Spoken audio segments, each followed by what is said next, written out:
আসসালামু আলাইকুম। পেটুক কিচেনের নিউ ভিডিওতে আপনাদের স্বাগতম। আজকে আমি আপনাদের রান্না করে দেখাবো তন্দুরি চিকেন বিরিয়ানি। আমি এখানে নিয়েছি 2 পিস চিকেন। এর মধ্যে আমি অ্যাড করলাম লেবুর রস, গোলমরিচের গুঁড়া এবং লবণ। তারপরে এটা চিকেনের গায়ে ভালোভাবে মেখে দিয়ে এটাকে আমি 2 ঘন্টার জন্য ম্যারিনেট করে রাখবো। 2 ঘন্টা পর আমি চুলার মধ্যে একটা ফ্রাই প্যান বসিয়ে দিয়েছি। ফ্রাই প্যানটা যখন হিট হয়ে যাবে তখন এখানে আমি দিয়ে দিব চিকেনটা কিন্তু হাই হিটে ভাজতে হবে। তারপর উল্টিয়ে পাল্টিয়ে চিকেনটা কিন্তু ভালোভাবে ভাজতে হবে। আর আপনি যদি লো হিটে চিকেনটা ভাজেন তাহলে চিকেনটা কিন্তু ড্রাই হয়ে যাওয়ার সম্ভাবনা থাকে। আর হাই হিটে চিকেনটা ভাজলে চিকেনটা অনেক জুসি হবে। দেখেন আমার চিকেনটা কত সুন্দর ভাজা হয়েছে। এরপর আমি অ্যাড করলাম পেঁয়াজ কুচিটাকে আমি ভালোভাবে ব্রাউন কালার করে ভেজে নেব। আর ভিউয়ার্স, আমার এই ভিডিওটা যদি আপনার ভালো লেগে থাকে তাহলে অবশ্যই আমার ফেসবুক পেজটাকে ফলো দিবেন। এখানে অ্যাড করতেছি আমি এলাচ এবং দারচিনি। দেওয়ার পরে পেঁয়াজটাকে আবার ভেজে নেব।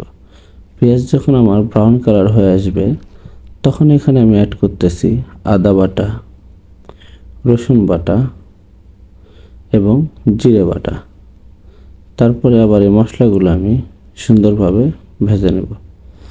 মশলা যখন আমার ভাজা ভাজা হয়ে আসবে, মশলাটাকে ভেজে আমি এখানে অ্যাড করব সামান্য পরিমাণ পানি দেওয়ার পরে আবার মশলাকে আমি সুন্দরভাবে একটু ভেজে নেব। মশলাটা যখন সুন্দরভাবে ভাজা ভাজা হয়ে আসবে তখন এখানে আমি অ্যাড করব মরিচের গুঁড়া,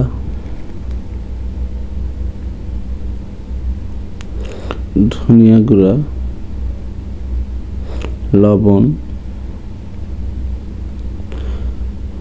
এবং বিরিয়ানি মশলা,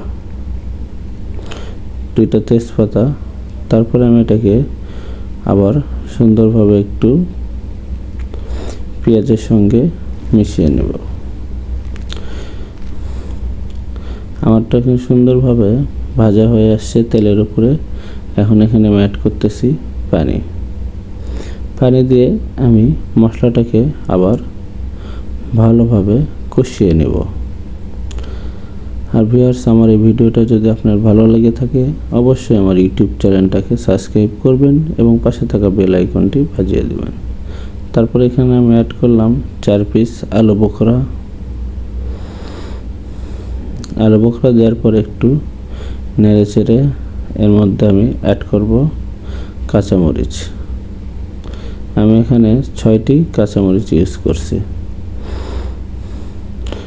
তারপর আমার মশলাটা ফুটে আসছে, এখানে আমি এখন চিকেনগুলো দিয়ে দিব।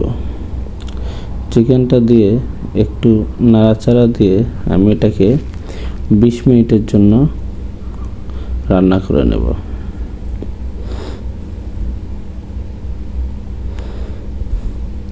আমার চিকেনটা এক পাশ প্রায় হয়ে আসছে। আমি এখন চিকেনটাকে উল্টিয়ে দিব। দেখেন আমার চিকেনটা সুন্দরভাবে কিন্তু কষানো হয়ে গেছে। এখন এখানে আমি দিয়ে দিতেছি চিনি গুঁড়া চালটা কিন্তু আমি আগেই সুন্দরভাবে ধুয়ে পানি ঝেড়ে রেখেছিলাম। চালটাকে আমি এখন চিকেনের সঙ্গে ভেজে নেব। চালটা কিন্তু অবশ্যই আপনারা লো হিটে ভাজার চেষ্টা করবেন, তাহলে চালটা সুন্দরভাবে ভাজা হবে। আর হাই হিটে যদি চালটা আপনি ভাজেন চালটা কিন্তু এক পাশ পুড়ে যাওয়ার সম্ভাবনা থাকে। চালটা আমার ভাজা হয়ে গেছে। এখানে আমি অ্যাড করলাম গরম পানি। এখানে আমি আধা কেজির মতো চাল ইউজ করছি এবং পানি ইউজ করতেছি 1 কেজি। এরপর এটাকে আমি নেড়ে চেড়ে ঢেকে দেব। দিয়ে এটাকে আমি 10 মিনিট রান্না করে নেব।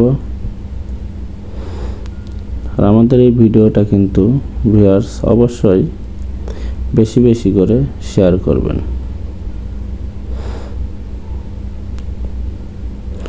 আমার চালটা এখন ফোটানো হয়ে গেছে। দেখুন আমাদের বিরিয়ানিটা কিন্তু অনেক সুন্দর একটা কালার চলে আসছে। আমি এটাকে নেড়ে চেড়ে আবার 10 মিনিটের জন্য ঢাকা দিয়ে রান্না করে নেব। এখন কিন্তু চুলার আঁচটা একটু লো হিটে রাখব। 10 মিনিট পর দেখেন আমাদের বিরিয়ানিটা কালার কত সুন্দর আসছে এবং একদম ঝরঝরে বিরিয়ানি। আপনি যদি আমার এই রেসিপিটা ফলো করেন আপনাদেরও বিরিয়ানিটা এরকম ঝরঝরে হবে। তাহলে আমাদের তৈরি হয়ে গেল আজকের রেসিপি তান্দুরি চিকেন বিরিয়ানি। এই বিরিয়ানিটা একবার যে খাবে সেই এই বিরিয়ানির লোভে পড়ে যাবে।